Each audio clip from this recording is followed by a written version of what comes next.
그 일 후에 하나님이 아브라함을 시험하시려고 그를 부르시되 아브라함아 하시니 그가 이르되 내가 여기 있나이다. 여호와께서 이르시되 내 아들 내 사랑하는 독자 이삭을 데리고 모리아 땅으로 가서 내가 내게 일러준 한 산 거기서 그를 번제로 드리라. 우리 어린이들과 함께 이렇게 찬양으로 하나님께 영광을 돌려주는 모습을 보니까 너무 큰 감동이 되고요. 참 아이들의 소리가 정말 천사의 소리처럼 이렇게 들려오는 그런 기쁨을 경험하게 되었습니다. 너무너무 감사하고요. 저 아이들이 앞으로 어떤 인물들이 될지 생각만 해도 설레이고요.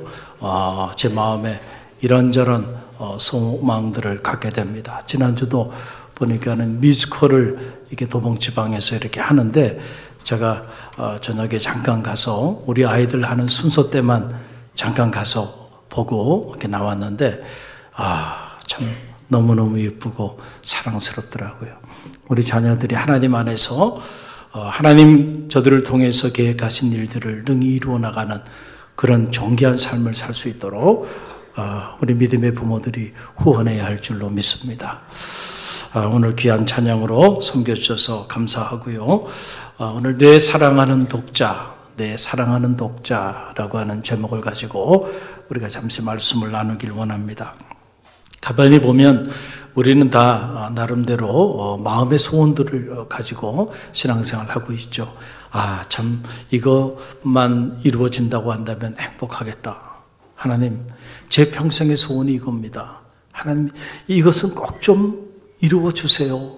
열망하면서 우리가 나아가고 있는 그런 기도의 제목들 우리 안에 있는 게 사실이에요. 그런데 가만히 보면 우리가 평생을 고대했던 일입니다. 평생을 기도했던 일이에요. 그런데 그 일이 성취되어지는 그 순간 오히려 그것이 독이 되는 이러한 안타까운 경우들도 우리 주변에 많이 있는 것이 사실이에요. 그래서 흔히들 이런 말들을 합니다. 사람은 명성을 얻는 순간 괴물로 변한다라고 하는 거예요. 명성을 얻는 거 꿈이었는데 오랜 동안의 기도 제목이었고 평생에 내 마음의 깊은 소원이었는데 그 소원이 성취되어지는 순간 내가 천사로 바뀌어야 할 텐데 괴물로 바뀐다라고 하는 그런 이야기입니다. 여러분, 왜 그럴까요? 왜 그럴까요? 우리도 모르는 사이에 우리가 평생 오랜 동안 마음에 품고 열망하고 소망하고 기도 제목으로 그렇게 우리의 가슴 속에 품고 왔던 그 것들이 어느 순간에 나도 모르는 사이에 하나님의 자리를 대신하게 되었기 때문에 그렇다는 거예요. 그래서 하나님이 인간을 저주한다고 한다면 가장 큰 형벌이 뭘까? 사실은 가장 큰 형벌은 다른 것이 아니고요. 그냥 우리의 육신의 욕망대로 살아가게끔 내버려 두는 겁니다. 그걸 우리가 유기라고 그러죠. 관심을 더 이상 갖지 않고 그냥 버려두는 거예요. 너의 육체의 욕망대로 마음껏 살아가. 사실은 그게 가장 무서운 형벌이 될 수 있어요. 그래서 로마서 1장 24절로 25절 말씀 보게 되면 이런 말씀이 있습니다. 우리 함께 읽어봅니다. 그러므로 하나님께서 그들을 마음의 정욕대로 더러움에 내버려 두사 그들의 몸을 서로 욕되게 하게 하셨으니 이는 그들이 하나님의 진리를 거짓 것으로 바꾸어 피조물을 조물줄보다 더 경배하고 섬김이라. 그렇습니다. 하나님께서 우리의 삶에 아무런 개입을 하지 아니하시고 우리가 마음에 그 품고 있는 그 욕망대로 그 갈망대로 살게 가만히 내버려 둬버리면은 우리도 모르는 사이에 조물주보다는 피조물을 더 사랑하고 피조물을 더 흠모하고 피조물을 더 숭배하며 살게 돼 있다라고 하는 그런 사실입니다. 우리를 모르는 사이에 창조주 하나님 대신 그 피조물 안에서 하나님이 우리 가운데 주실 수 있는 그 유일한 기쁨과 행복을 찾고자 해요. 그러다 보니까 나도 모르는 사이에 내가 그토록 열망했던 그 피조물이 하나님의 자리를 대신해 버리는 이런 안타까운 우상으로 전락해 버리게 된다라고 하는 거예요. 여러분, 오늘 본문에 등장하는 아브라함이 영적으로 보면 그런 위기에 지금 봉착해 있게 되었다라고 하는 사실이에요. 아브라함의 평생의 소원이 뭡니까? 아들을 얻는 겁니다. 그렇죠. 하나님께서 아들을 주셔서 그 아들을 통하여 큰 민족을 이루게 하시겠다고 약속하셨어요. 그래서 아브라함은 그 약속을 붙잡고요. 25년의 세월 동안 숱한 어려움이 있었지만은 그 모진 시간들을 버티고 견디고 참고 희생하며 달려왔습니다. 그래서 결국 25년의 세월이 지난 이후에 아브라함의 그 오랜 고대, 아브라함의 그 오랜 마음의 소원대로 하나님이 아브라함에게 아들 이삭을 허락하여 주셨어요.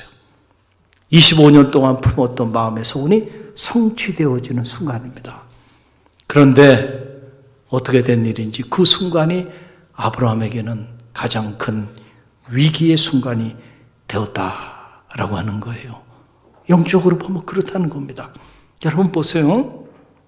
아브라함이 무려 25년의 세월 동안 자기를 희생하면서 믿음으로 그 기다려온 것이 하나님을 위한 것인 걸까요? 아니면 아들을 위한 것일까요? 25년 동안 참고 인내하며 하나님 앞에 믿음으로 그 걸어온 그 세월 속에서 아브라함의 믿음의 대상이 과연 하나님이었을까? 아니면 그토록 얻고 싶은 아들이었을까? 어떻게 보면 하나님은 그 아들을 얻기 위한 수단으로 그렇게 이용되고 있지는 않았을까라고 하는 사실이에요. 25년이라는 세월 동안 마음에 품은 일입니다. 그러다 보니까 자신도 모르는 사이에 하나님을 믿음의 대상으로 품었어야 하는데 하나님이 자리할 공간에 그의 소원, 그의 기도 제목, 그의 열망, 바로 큰 민족을 이루게 할 그 아들이 그의 마음에 자리하게 되었다라고 하는 그런 사실이에요. 그래서 그 아들을 통해서 큰 민족을 이루고 이름이 창대케 되고 복의 근원이 되는 것이 아브라함의 궁극적 목적이 되었고 그의 신앙의 목표가 되었다라고 하는 그런 사실입니다. 아브라함도 모르는 사이에 100세에 얻은 그 아들이 오랜 동안 자신의 마음의 우상으로 자리하게 되었다라고 하는 그런 일입니다. 아들만 얻으면 그러면 행복하리라. 아들만 얻으면 내가 그동안의 그 수고와 그동안의 나의 이 모든 고생이 다 해결될 수 있으리라. 아브라함이 그렇게 생각했어요. 그런데 그렇게 열망했던 아들을 얻었으니 여러분, 이 아들이 얼마나 예뻤겠어요. 너무너무 예뻤을 겁니다. 성경에 자세히 나와 있지 않지만은 아브라함이 그동안 해주지 못한 모든 것을 이 100세에 얻은 아들 이삭에게는 다 해주고 싶었을 거예요. 그리고 아브라함만큼은 내가 평생 고생하지 않고 행복하게 살 수 있도록 내가 아브라함의 인생을 다 책임져 주리라. 그런 마음을 아브라함이 가졌을 겁니다. 그리고 더 나아가서 그동안 무자한 이 일 때문에 아브라함이 성경에 자세히 나와 있지 않지만 주변 사람들에게 얼마나 그 어려움을 겪었겠어요? 혹시라도 신의 저주가 임한 것은 아닌가? 아브라함의 인생을 루저의 인생으로 평가하는 이들도 있었을 거고 가문을 이루지 못하는 그 사람의 삶을 그렇게 폄하하기도 했을 거예요. 그런데 이제 아들을 얻었으니까 그 전에 내가 경험하지 못했던 기쁨도 이 아들을 통하여 누리리라. 이 아들을 통하여 내 인생의 행복도 내가 누리며 살리라. 아브라함이 그렇게 생각했을 거예요. 그리고 이 아들은 아브라함의 인생의 전부가 되었을 겁니다. 그렇지 않았겠어요? 할렐루야. 100세에 얻은 아들입니다. 여러분, 그러니 어찌 여러분 그 아들이 소중하지 않을 수가 있었겠는가? 이 아들을 통하여 행복도, 이 아들을 통하여 인생의 기쁨도 이제는 누리고 살리라. 그리고 이 아들을 행복하게 해주고 이 아들을 기쁘게 해주는 그 일이 아브라함의 인생의 목적이 되었을 겁니다. 여러분, 육신적인 눈으로 보면 아브라함은 25년의 평생의 소원을 성취한 순간이지만 영적으로 보면요, 아브라함이 자기 그 소중한 아들을 우상으로 만들어버리는 이런 끔찍한 일이 일어나고 있는 그런 위기 가운데 지금 아브라함이 봉착하게 되었다라고 하는 그런 사실입니다. 그래서 하나님은 아브라함을 그냥 유기시켜서 그 아브라함의 육체의 욕망대로 그냥 살게끔 내버려 두지 아니하시고 하나님이 아브라함의 삶에 개입하셨다. 저는 이것이 은총이라고 생각합니다. 그래서 하나님이 오늘 성경을 보니까 아브라함을 시험하셨다라고 기록하고 있어요. 여러분 성경에 보면 하나님이 하나님의 사람을 시험하기도 합니다. 그런데 그 시험의 목적은 우리의 삶을 회복시켜 주기 위한 것임을 믿으시길 바랍니다. 사탄도 우리를 시험해요. 그러나 그 시험은 템테이션이죠. 그것은 미혹이에요. 다시 말하면 그 시험은 우리의 삶을 회복시켜 주기 위한 것이 아니고 우리의 삶을 무너뜨리기 위하여 달콤한 유혹으로 우리를 시험합니다.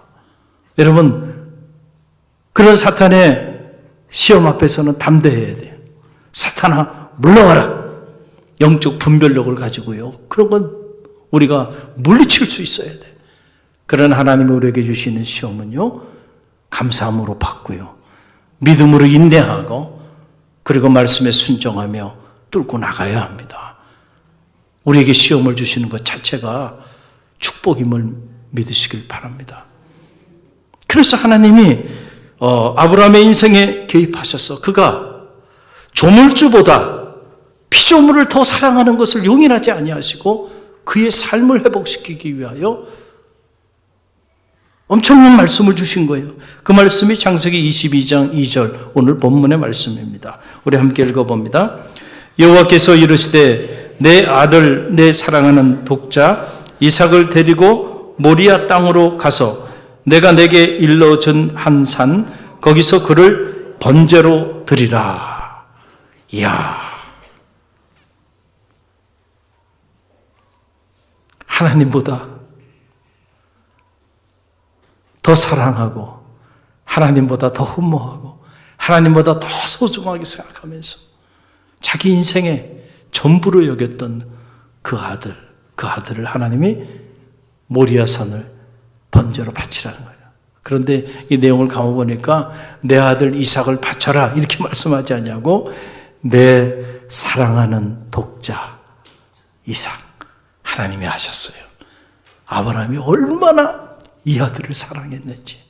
그러니까 네가 그렇게 끔찍이도 사랑하는 내 아들, 그 내 아들 독자를 내게 번제로 바치라 라고 하는 그런 얘기예요.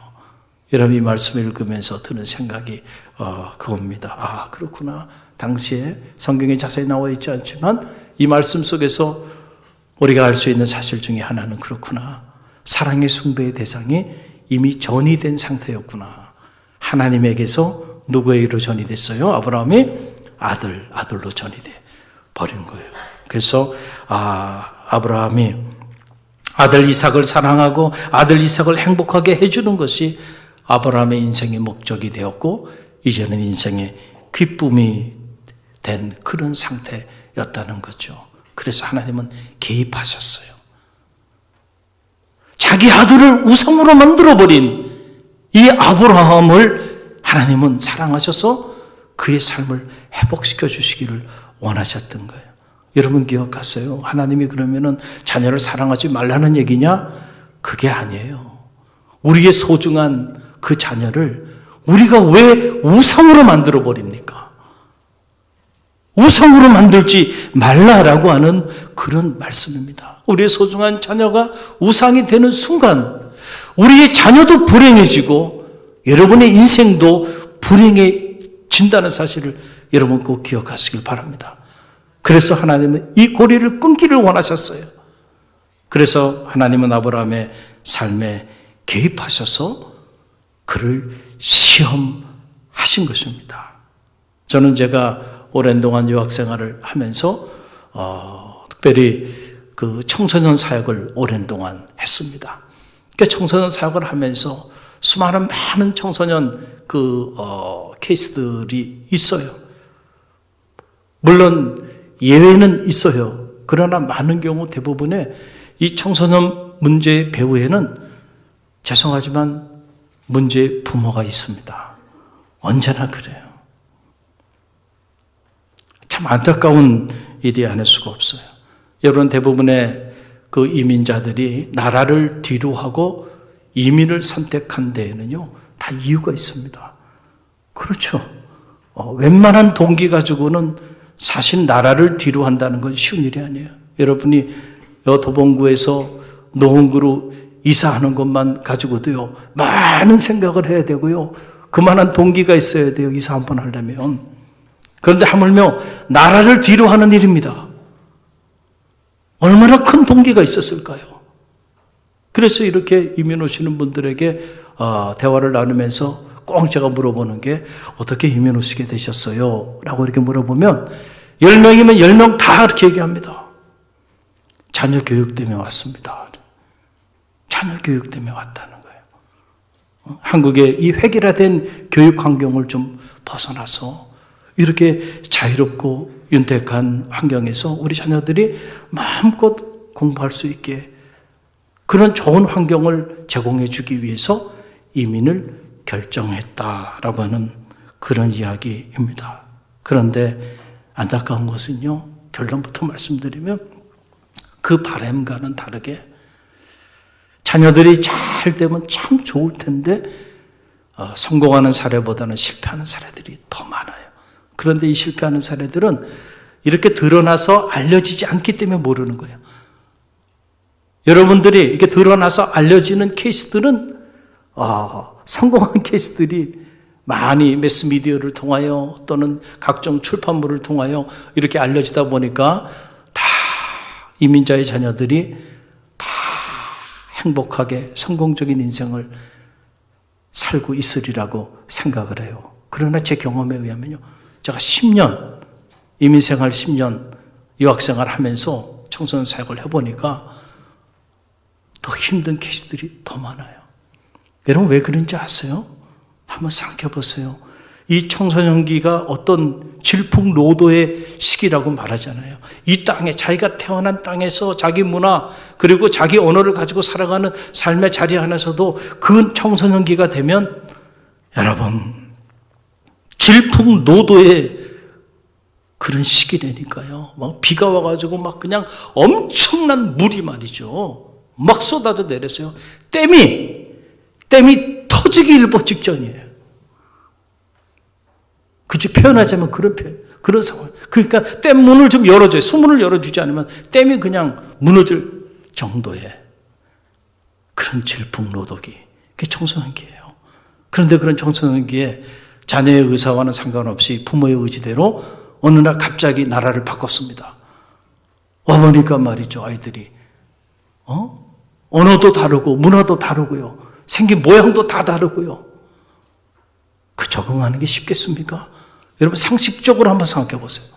그게 쉽겠냔 말이에요. 그런데 부모는 어떤 생각을 갖냐면은 이렇게 좋은 환경에 공부하게끔 좋은 학교에 이렇게 오기 위해서 부모가 너무 많은 것들을 희생했단 말이에요. 그러니까 한국에 있는데 친구보다는 네가 지금 공부를 더 잘해야 돼. 그죠? 그런데 얘가 방황하고 있어. 여러분 이걸 그 부모가 받아들일 수 있겠어요? 쉽지 않아요. 자녀를 향한 부모의 자녀관이 바뀌지 않으면요, 절대로 성공하지 못합니다.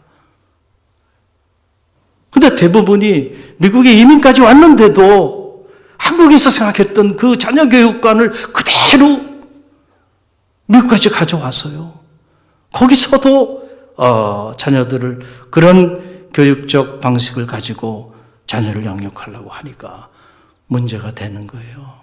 대부분이 이런 생각을 하는 거예요. 내 아들이 어떤 아들인데, 내 딸이 어떤 딸인데, 그러니까 내 자녀에게만큼은 완벽한 교육 환경에서 성공적인 삶을 살게 해주겠다고 하는 그런 확고한 신념들을 가지고 있어요.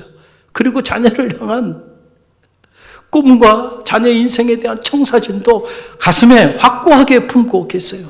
그리고 그것을 부모인 본인들이 다 이루어 주겠다고 그렇게 확신하고 열망하면서 자녀들을 드라이브를 겁니다. 여러분, 그 과정에서 수많은 안타까운 부작용들이 일어나고 있다라고 하는 거예요. 지금도 잊혀지지 않는 사건 중에 하나는 이거예요. 오플랜드 하이 스쿨을 다니고 있는 데이빗 군 이야기입니다. 자기 어머니와 자기 할머니를 샷건으로 쏴 죽이고 라스베가스로 도망을 갔다가 붙잡힌 거예요. 누가 알았겠어요? 여러분, 아들이, 손주가 이런 끔찍한 만행을 저질렀는지. 왜 이런 끔찍한 일을 저질렀을까? 이유가 있었어요. 어머니의 과도한 아들에 대한 사랑, 그것이 문제가 된 거예요. 오플랜드 하이스쿨도 그렇게 안 좋은 학교가 아니에요. 좋은 학교입니다. 그런데 내 아들은 이것보다는 더 좋은 학교에 다녀야 돼. 그래서 클레먼 하이스쿨로 강제 전학을 시켜버린 겁니다. 그리고 교우 관계도 강제로 다 끊어버렸어요. 그러니까 이 아이가 말이죠. 그렇지 않아도 지금 남의 나라에 와서 친구들 사귀어가면서 겨우 적응하고 있는데 명문대학을 가야 한다고 하는 그 목적 때문에 이 아이의 이 청소년기의 삶을 그냥 송두리째 빼앗아 버리고 그냥 드라이브를 걸어버린 거예요. 그러니까 이 아이의 마음속에는요, 부모에 대한 분노가 쌓인 겁니다. 얼마나 그 분노가 쌓였으면 샷건으로 자기 어머니와 할머니를 쏴 죽였겠어요. 거기에 아버지도 있고 동생도 있었으면 다 쏴 죽였을 겁니다. 끔찍한 일이 실제로 일어난 거예요. 본래 이 친구는 교우 관계도 좋고 성격도 활발한 친구였어요. 그런데 부모가 그 아이의 모든 것을 사랑의 이름으로 통제하면서 무조건 너는 명문대학을 가야 한다라고 하는 그 목적을 가지고 이 아이에게 드라이브를 건 그 결과 이런 끔찍한 일이 실제로 일어난 거예요. 여러분, 한동안 카이스트 학생들의 자살률이 급증한다고 해가지고 세간에 많은 화제가 되기도 했죠. 당시 서남표 총장이 이런 문제가 일어나게 되니까 이런 말을 했습니다. 미국의 명문대는 자살률이 더 높다 하면서 지금 카이스트에서 일어나고 있는 이 자살 소동에 대하여 자살 사건을 별로 그렇게 중요하게 여기지 않는 발언을 해서 난리가 났었죠. 그런데 실제로 보면요, 미국의 명문대도 자살률이 그렇지 않은 대학에 비해서 더 높은 게 사실이고요. 만약에 미국의 명문대하고 한국의 명문대하고 자살률을 비교해 본다면 비교도 되지 않을 정도로 한국의 자살률이 훨씬 높습니다. 그래서 미국에도 명문대 학생들이 자살을 합니다. 그 왜 자살을 하는가? 그 2015년에 뉴욕 타임즈에서 이것을 기사화했습니다. 원인을 추적해 봤어요. 그랬더니 결국 원인은 뭐냐면 그렇게 자살하게 된 아이들의 배후에 부모가 있었는데 그 부모들이 과도한 자녀 사랑, 과도한 자녀에 대한 집착이 결국 이런 안타까운 문제를 야기시켰다라고 하는 거예요. 그래서 뉴욕타임즈가 이런 말을 한 겁니다. 주변을 빙빙 도는 헬리콥터 수준을 넘어서 자녀의 앞길의 장애를 직접 처리해주는 잔디 깎기에 비유될 정도의 부모들이 그 배후에 있었다라고 하는 거예요. 이게 무슨 말이에요? 헬리콥터형 부모, 잔디 깎기형 부모. 자, 여러분 헬리콥터 알죠? 헬리콥터. 딱 공중에서 자녀가 어디 가는지 빙빙빙빙 돌면서 자녀의 일거수일투족을 다 컨트롤하고 자녀의 일거수일투족을 다 통제하는 이런 유형의 부모들이 있다는 거예요. 자녀가 어디서 뭐 하는지 모르면 견디지 못해. 모든 것을 알아야 돼. 또 잔디 깎기형 부모.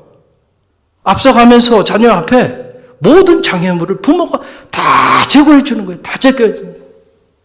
자녀는 그저 꽃길만 걸어가게 해야 돼요. 내 소중한 자녀는 꽃길만 걸어. 그렇게 해서 명문대를 들어왔는지는 모르겠지만 결국 그 아이의 인생이 이렇게, 자 보세요. 한 번도 가시밭길을 걸어본 적이 없어. 한 번도 실패를 배워본 적이 없어. 이런 아이가 한번 실패를 경험하게 되면 회복 탄력성을 가지고 딛고 일어난다는 게 어렵다니까요. 어릴 때일수록 실패도 경험해 봐야 돼. 할렐루야. 여러분 자녀가 예쁘죠? 손주가 예쁘죠? 그 달라는 거 여러분이 다 해줘. 그러면 그런 놈들은 어떻게 되는지 아세요? 첫째는 대단히 이기적인 아이가 돼요. 자기가 얻고자 하는 것은 자기가 다 가져야 되니까. 대단히 이기적인 아이가 되고, 또 그런 아이들은 실패를 몰라. 내가 원하는 건 내가 다 가지며 살아왔기 때문에. 근데 내가 원하는 걸 갖지 못하게 되는 상황이 벌어지면 견디질 못하는 거예요, 그걸. 그래서 인생을 비관하면서 스스로 목숨을 끊는 거예요. 그래서 실제로 통계해 보면 명문대에 나와서 사업에 실패한 사람들이, 여러분 명문대 나왔다고 사업에 다 성공합니까? 사업을 혼자 하는 거 아니죠. 실패도 하죠. 인생을 비관해요. 너무 쉽게 비관해서 결국 안타까운 선택들을 하게 된다는 거예요. 잘못 키운 거죠. 잘못 키운 거예요. 근데 우리는 자녀 교육을 얘기할 때 그냥 명문대만 들어가면 자녀 교육 성공했다고 생각해요. 거기까지만 본단 말이에요. 여러분, 그 이후의 삶이 더 중요하지 않을까요? 할렐루야. 때로는 스스로 가시밭길도 걸어가게 해보고 실패도 경험해보게 하고, 내가 얻고 싶은 거 때로는 얻지 못하는 것도 겪고 경험할 수 있게끔 해줘야 타인에 대한 배려도 하게 되고 남도 보게 되고. 그런데 그렇게 키우지는 않은 거예요. 헬리콥터형 부모, 잔디깎기형 부모들은요, 내가 내 자녀의 인생을 내가 다 책임질 수 있으리라고 생각하고, 얼마나 큰 착각입니까? 여러분, 내가 내 마음도 제대로 컨트롤이 안 되는데 여러분, 우리가 누구의 인생을 책임지겠어요? 설사 자녀라 할지라도 여러분의 자녀의 인생을 다 책임질 수 있습니까? 그것 자체가 오만이에요. 그런데 그렇게 하리라 생각하고 자녀들을 드라이브를 거는 거예요. 거기서 문제가 생기는 거예요.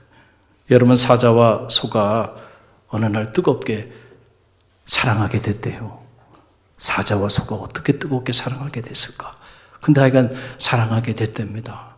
그러니까 사랑하니까 사랑하는 사람은 언제나 사랑하는 이에게 자기가 좋은 것 주고 싶잖아요. 그 사자가 가장 좋아하는 게 고기예요, 고기.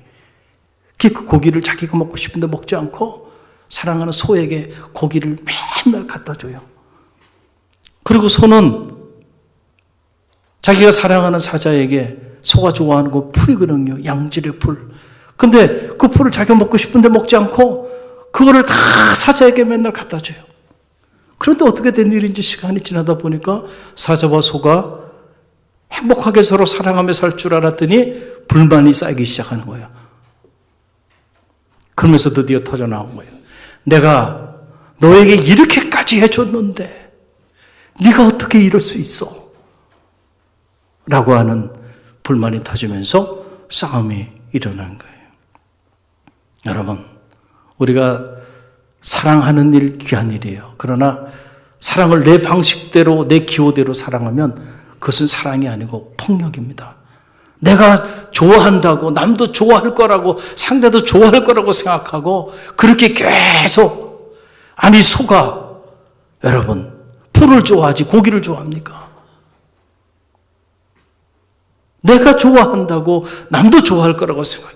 내가 좋아한다고 상대도 좋아할 거라고 생각하고 그렇게 강요하고 밀어붙이면 사랑이 아니라 그 폭력이라는 게 폭행이고요. 여러분 사랑은 배려입니다. 한번 따라해 보세요. 사랑은 배려입니다. 우리가 가정의 달을 맞이하면서 부부간에도요 배려할 줄 알아야 돼요. 아내의 코드에 맞춰서 남편의 코드에 맞춰서 또 자녀를 사랑하는 일도 마찬가지예요. 자녀는요 하나님이 우리에게 준 기업이죠. 자녀가 우리의 소유물이 아닙니다. 자녀를 우리 우상으로 만들어 버리면 안 돼요. 가장 끔찍한 부모입니다. 그런 부모는. 그 일 때문에 자녀도 망가지고 우리 자신도 망가지게 된다라고 하는. 자녀는 하나님의 형상으로 지음받은 독립된 인격체입니다. 하나님은 그 자녀를 통하여 하나님의 계획이 있어요. 하나님이 이 자녀를 통해 이루고자 하시는 하나님의 뜻이 있습니다. 그 뜻을 이루어드리는 삶을 살 수 있도록 우리는 단지 우리 자녀의 헬퍼가 되고 뒤에서 중보하며 기도하는 서포터가 될 뿐이죠. 우리가 컨트롤러가 돼가지고요. 우리 자녀의 인생을 다 좌지우지하고 자녀를 이리 끌고 저리 끌고 통제하면 안 된다는 거예요. 더더욱이나 그 자녀를 우상으로 만들어서 섬기게 되면 부모는 부모대로 자녀는 자녀대로 무너지게 된다는 거예요. 우리 믿음의 부모들은 분명히 알아야 돼요. 하나님의 형상으로 지음받은 우리 자녀, 그 자녀를 통해 이루고자 하시는 하나님의 계획이 있음을 신뢰하는 성도들이 되시기를 간절히 바랍니다. 하나님이 그 계획을 이루어 주실 겁니다. 우리는 그 믿음의 확신을 가지고 그 아이를 위하여 중보하고 기도하고 믿음으로 그 아이를 돕고 후원하고 응원하는 그런 부모가 되야죠. 그 아이를 통제하고 다스리고 지배하고 부모의 계획대로 부모의 생각대로 자녀를 만들고자 하면 자녀도 불행해지고 부모도 불행해진다. 지금 아브라함이 100세의 아들을 얻었는데 이 아들이 너무 소중해지다 보니까 지금 아브라함도 그런 지경에 빠지게 된 거예요. 그래서 하나님께서 이 아브라함에게 탯줄을 끊으라는 겁니다.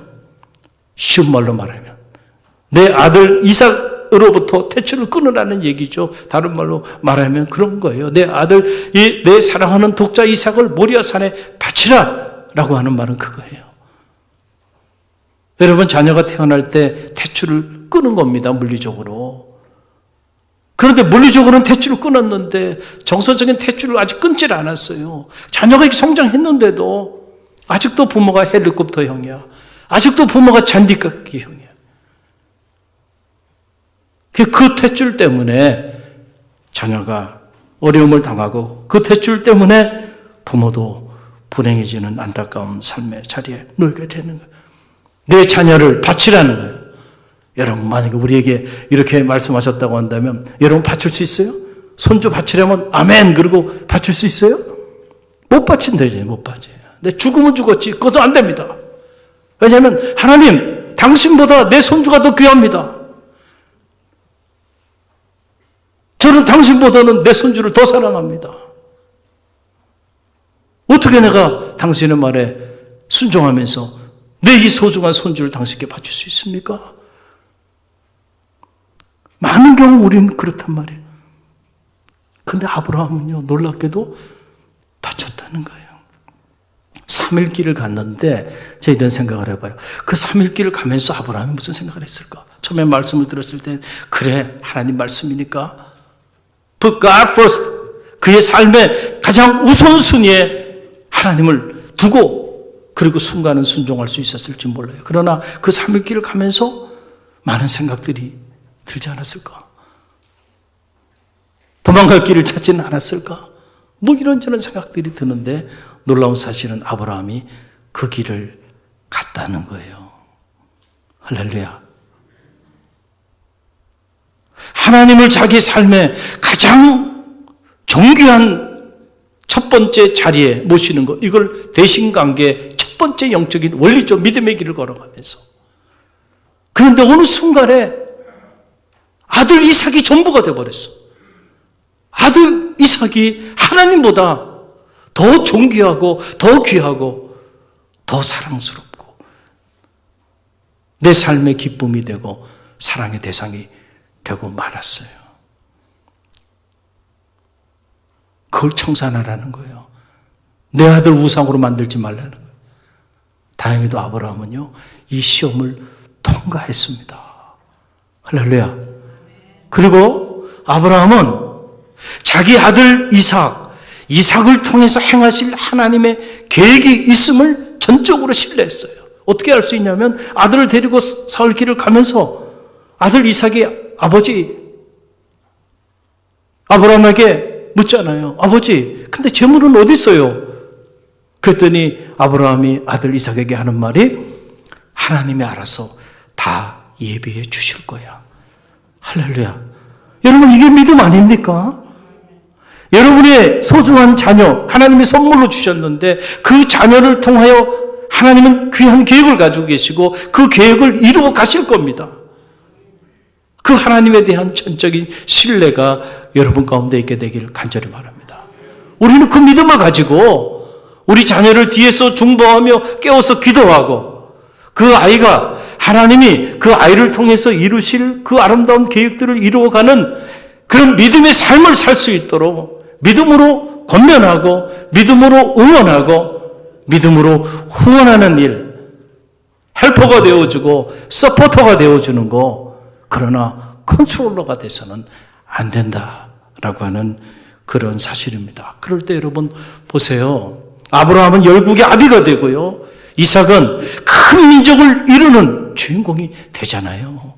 하나님이 우리의 가장 소중한 것을 빼앗아서 그것을 으로 인하여 우리에게 고통과 불행 속에 빠지게 하기 위해서 그 가장 소중한 것을 내놓으라 그랬을까요? 아니에요. 그것 때문에 그것을 우상으로 네가 만들어서 너도 죽고 그것도 죽게 되는 그 상황을 회복시켜 주시기 위함임을 믿으시길 바랍니다.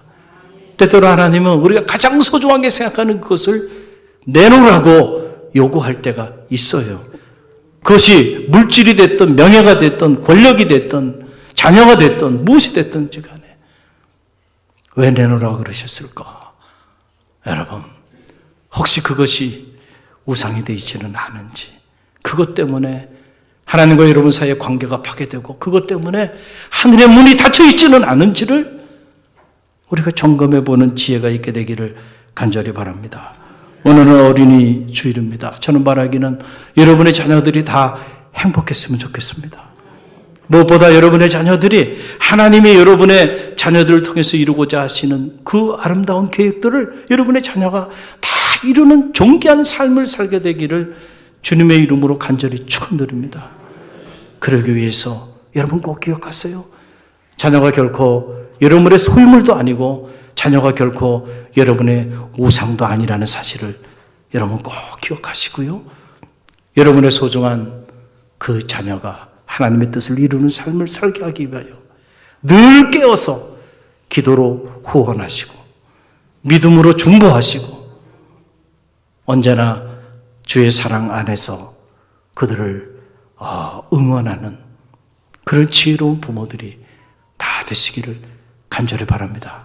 그래서 여러분도, 여러분의 자녀도 하나님을 사랑하고 그리고 이웃을 진정 사랑할 줄 아는 그런 복된 자녀, 그런 복된 부모들이 다 되시길 주님의 이름으로 간절히 축원드립니다. 우리 기도합니다.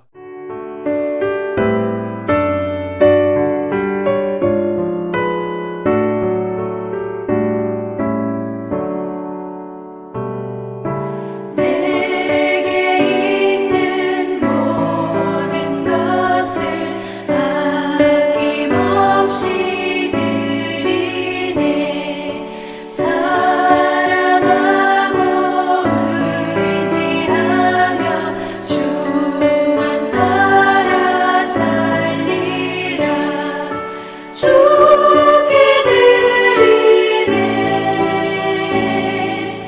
주께 드리네. 사랑하는 구주 앞에 모두 드리네.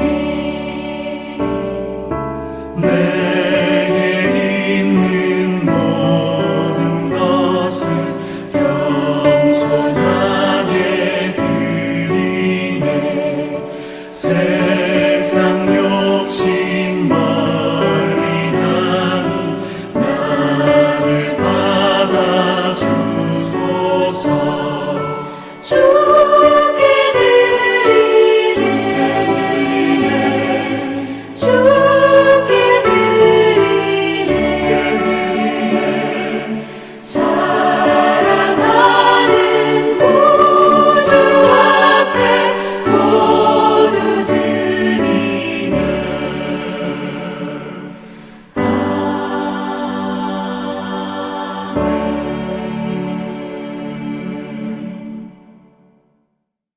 지금은 우리 주 예수 그리스도의 은혜와 하나님 아버지의 만극하신 사랑하심과 성령의 감화 감동 교통하심이 우리에게 기업으로 주신 소중한 자녀 어떤 경우에도 우상으로 만들지 아니하게 허락하여 주옵시고, 하나님과 우리 사이에 아름다운 대신 관계 안에서 우리의 자녀를 통하여 이루고자 하시는 하나님의 아름다운 계획들을 이루어 드리도록 믿음으로 후원하고 기도로 중보하기를 결단하며 세상을 향해 담대히 나가는 갈릴리 교회 모든 성도들 몰입회와 이 위기에 대해도 끊임없이 지옥을 품고 복음의 역사를 이루어 나가는 갈릴리 교회와 오늘 우리가 품어야 하는 이 지역과 이 민족과 세계 열방후에 지금부터 영원까지 함께 하시기를 간절히 축원하옵나이다.